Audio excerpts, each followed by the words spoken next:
Hello friends, TNPSC group 2 and 2A எக்ஸாமுக்காக fast revision பார்த்துட்ருக்கோம். அதன்படி டெய்லி ஒரு டாபிக் போடுறதா சொல்லியிருந்தேன். அதில் ஃபஸ்ட்டு டாபிக் வந்து இந்த குப்தர்கள் அப்படின்ற ஒரு ஹிஸ்ட்ரியிலேருந்து ஒரு முக்கியமான டாபிக். வாட் இஸ் வாட் அப்படின்றத ரொம்ப ஷார்ட்டாகவே இந்த வீடியோவில் பார்ப்போம். ரிவிஷன் பண்ண ரொம்பவே ஹெல்ப்ஃபுல்லாக இருக்கும். வீடியோ ஸ்கிப் பண்ணாமல் ஃபுல்லாக பாருங்கள். வாங்க வீடியோக்குள்ளே போவோம்.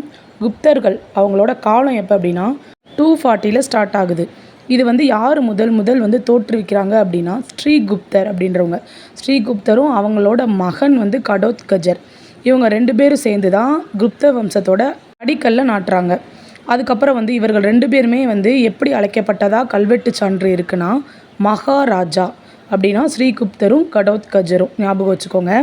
குப்தர்களோட ஆட்சியை பொறுத்தளவு தலைமுறையாக வந்த ஆட்சி தான். இதன்படி பார்த்தா அடுத்து இவங்களோட மகன் யார் வரானா முதலாம் சந்திரகுப்தர். ஸ்ரீகுப்தரும் கடோத்கஜரும் அரசர்கள் தான். குப்த அரசின் முதல் பேரரசர் யாருன்னா முதலாம் சந்திரகுப்தர். இவர் வந்து லிச்சாவி என்ற வம்சத்தை சேர்ந்த குமாரதேவி அப்படின்ற பெண்ணை வந்து மணந்தார். இவரோட பேர் கல்வெட்டில் எப்படி இருக்குன்னா மகாராஜா அதிராஜா என அழைக்கப்படுறாரு. தங்க நாணயம் வெளியிட்ட முதல் அரசர் வந்து முதலாம் சந்திரகுப்தர். அதில் வந்து மனைவியோட உருவமும் கணவரோட உருவமும் சேர்ந்து லிச்சாவியா என்ற வாசகமும் இருந்ததாக சொல்கிறாங்க. எதுலனா நாணயத்தில். நெக்ஸ்ட்டு வந்துட்டு சமுத்திரகுப்தர்.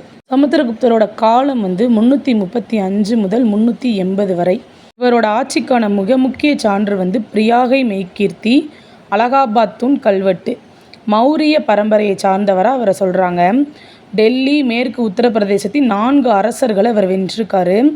சமுத்திரகுப்தரோட படையெடுப்பு காஞ்சிபுரம் வரை போச்சான். அடுத்து கங்கை சமவெளியில் மேற்கு பகுதியில் 9 அரசர்களை இவர் வென்றிருக்காரு. இந்திய நெப்போலியன் என்று அழைக்கப்பட்டவரும் சமுத்திரகுப்தர் தான். பல்லவ நாட்டு அரசர் விஷ்ணுகோபனை தோற்கடித்தவரும் சமுத்திரகுப்தர் தான். தென்னிந்தியாவைச் சேர்ந்த 12 அரசர்களை கப்பம் கட்ட செய்தவர் இந்த சமுத்திரகுப்தர். இலங்கை அரசர் மேகவர்மன் கயாவில் வந்து பௌத்த மடத்தை கட்ட அனுமதி கொடுத்ததும் இந்த சமுத்திரகுப்தர் தான். சமுத்திரகுப்தர் வந்து ஒரு விஷ்ணு பக்தராக இருந்தார். அவர் வந்து இசைப்பிரியராக இருந்தனால அவரோட தங்க நாணயத்தில் வீணை வாசிப்பது போன்ற உருவத்தை அவர் பொறிச்சார். பசுபந்து அப்படின்ற ஒரு பௌத்த அறிஞரை அவர் ஆதரித்தார். அது கூடயே அஸ்வமேத யாகம் அப்படின்ற குதிரைகளை பலியிடுற யாகத்தையும் நடத்தினவர் இந்த சமுத்திரகுப்தர் தான். ஞாபகம் வச்சுக்கோங்க. நெக்ஸ்ட்டு 2ஆம் சந்திரகுப்தர். இவர் வந்து சமுத்திரகுப்தரோட மகன். சகோதரர் யாருன்னா ராமகுப்தர். பட்டப்பெயர் வந்து விக்ரமாதித்யன். தலைநகரத்தை வந்து பாடலிபுத்திரத்தில் வச்சு ஆட்சி பண்ணார். தன் மகள் பிரபாவதியை வாகடக இளவரசருக்கு மணமுடித்து கொடுத்தவரும் இந்த 2ஆம் சந்திரகுப்தர். சாக அரசர்களை இவர் வென்றிருக்காரு. குதுப் மினாருக்கு அருகே ஒரு இரும்பு தூணை கட்டினவரும் இவர் தான். சீன பௌத்த அறிஞர் பாகியானோட வருகை இந்த 2ஆம் சந்திரகுப்தரோட காலத்தில் இருந்தது. ரோமானிய பேரரசுடனான வணிகத்தால் அரசின் வளம் பெருகியது இவர் காலத்தில். வேறு பெயர்கள் என்னென்ன அப்படின்னா விக்ரமன், தேவகுப்தன், தேவராஜன், சிம்ம விக்ரமன், விக்ரமாதித்யன், நரேந்திர சிம்மர், தேவஸ்ரீ. இதெல்லாம் வந்து இவரோட வேறு பெயர்கள். வெள்ளி நாணயத்தை வெளியிட்ட முதல் குப்த அரசரும் இவரை. தங்க நாணயத்தில் வந்து உருவம் பொறித்தது லிச்சாவியா வாசகம் வந்து முதலாம் சந்திரகுப்தர். தங்க நாணயங்களில் வீணை வாசித்தது வந்து சமுத்திரகுப்தர். வெள்ளி நாணயத்தை வெளியிட்டவர் 2ஆம் சந்திரகுப்தர். ஞாபகம் வச்சுக்கோங்க.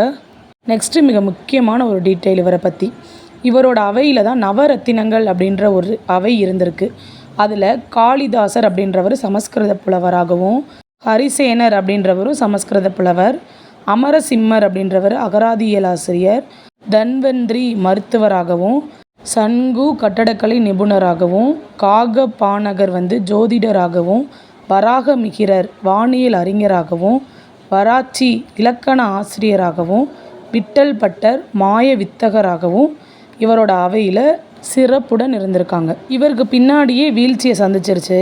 இவருக்கு அப்புறம் யார் வந்தாங்க அப்படின்னா முதலாம் குமாரகுப்தர். இவர் வந்து நாலந்தா பல்கலைக்கழகத்தை இவர் தான் கட்டினார். அடுத்து வந்தவர் ஸ்கந்தகுப்தர். இவரோட காலத்தில் ஹூனர் படையெடுப்பு இருந்துச்சு. பாலாதித்யர். இவர் வந்து முதலாம் நரசிம்மகுப்தர் என்றும் அழைக்கப்படுறாரு. இவர் தான் கடைசி பேரரசர். விகிரகுலருக்கு கப்பம் கட்டியவர் யாருன்னா இந்த பாலாதித்யர். விஷ்ணுகுப்தர் அவர் தான் கடைசி அரசர். அவரோட வந்து குப்த அரசர் வீழ்ச்சியை சந்திச்சிருச்சு. குப்தர்களை பற்றிய வரலாற்று சான்றுகள் என்னென்னா நாரதர் விஷ்ணு ஸ்மிருதிகள் போன்றவை, காமாந்தகரின் நீதி சாஸ்திரம், பாகியானோட குறிப்புகள், காளிதாசரோட படைப்புகள், பாணரின் அர்த்த சாஸ்திரம், யுவான் சுவாங்கோட சியூகி அப்படின்ற ஒரு புக்கும். இது மட்டும் இல்லாமல் கல்வெட்டு சான்றுகளும் இருக்குது. அலகாபாத் கல்வெட்டு சமுத்திரகுப்தரை பற்றியும், மெக்ரோலி இரும்புத்தூண் கல்வெட்டு 2ஆம் சமுத்திரகுப்தரை பற்றியும், உதயகிரி, சாஞ்சி, மதுரா போன்ற பிற கல்வெட்டுகளும் குப்த அரசரோட வரலாறுகளை பற்றி சொல்லுது. நெக்ஸ்ட்டு நாலந்தா பல்கலைக்கழகம் மகாவிகாரா என்று பெயர் பெற்றது.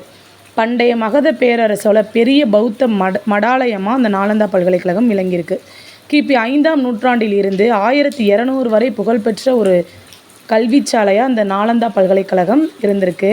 இதை யார் உருவாக்குனா அப்படின்னா குமாரகுப்தர். தற்போது யுனெஸ்கோவால் பாதுகாக்கப்படுற ஒரு உலகின் தொன்மை சின்னமாக இந்த நாலந்தா பல்கலைக்கழகம் இருக்குது. 5 மற்றும் 6ஆம் நூற்றாண்டில் குப்த பேரரசோட ஆதரவிலும், அதுக்கப்புறம் கன்னௌசியின் பேரரசரான ஹர்ஷரோட ஆதரவிலும் இந்த பல்கலைக்கழகம் செழித்தது. இதன் வளாகத்தில் 8 மகா பாடசாலைகளும் 3 பெரிய நூலகங்களும் இருந்தன.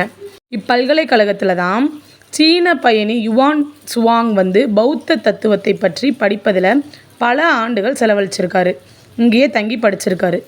கிபி 1200 டெல்லி சுல்தானிய மம்லூக் வம்சத்தை சேர்ந்த பக்தியார் கில்ஜியின் படைகளால் சூறையாடப்பட்டு இந்த பல்கலைக்கழகம் அழிக்கப்பட்டது. முறையான அகழாய்வு எப்போ நடத்தினாங்க அப்படின்னா 1915.